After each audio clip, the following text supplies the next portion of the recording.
கர்த்தருடைய பரிசுத்த நாமத்திற்கு மகிமுண்டாகட்டும். ஆண்டவராகிய இயேசு கிறிஸ்துவின் நாமத்தினாலே அன்பு கர்த்தருடைய பிள்ளைகளாகிய தங்கள் அனைவருக்கும் ஸ்வீட் ஊழியத்தின் சார்பாக வாழ்த்துக்களையும் ஸ்தோத்திரங்களையும் தெரிவித்துக் கொள்கின்றேன்.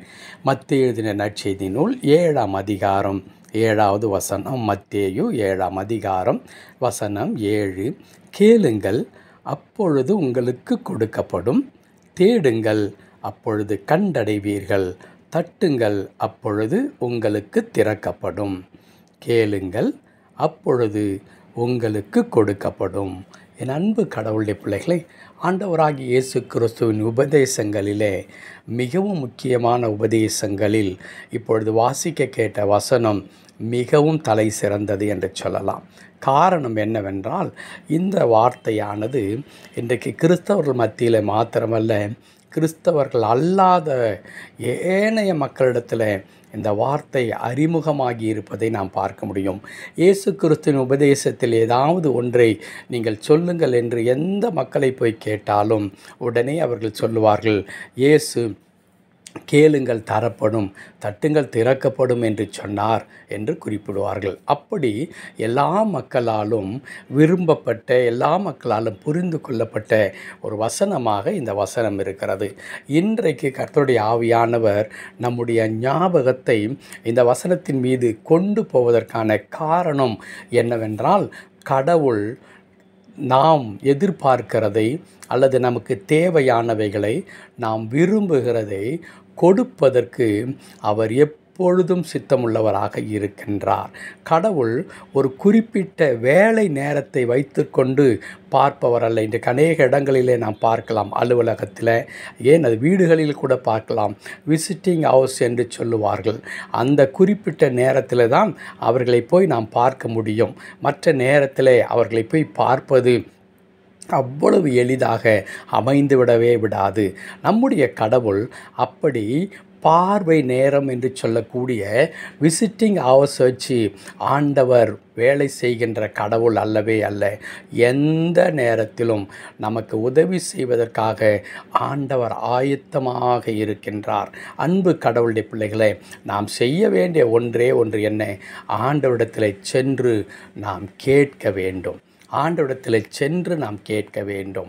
யோவான் நற்செய்தி நூலில் இப்படி ஆண்டவர் சொன்னார், இதுவரையிலும் நீங்கள் என்னிடத்தில் கேட்கவில்லை, என் நாமத்தினாலே இப்பொழுது கேளுங்கள், உங்கள் சந்தோஷம் நிறைவாகும்படி நீங்கள் பெற்றுக்கொள்வீர்கள் என்று குறிப்பிடுகிறார். அந்த வசனத்திற்கும் இந்த வசனத்திற்குமான இணைப்பு என்ன என்றால், இயேசு சொல்லுகிறார், என் நாமத்தினாலே இப்பொழுது நீங்கள் கேளுங்கள், நான் உங்களுக்கு சந்தோஷம் நிறைவாகும்படி நான் தருவேன் என்று சொல்லுகிறார். அப்படியானால் கேட்கின்ற ஒவ்வொரு கடவுளுடைய பிள்ளைகளும் என்ன முறையிலே அல்லது எந்த விதத்தில் நாம் கேட்க வேண்டும்?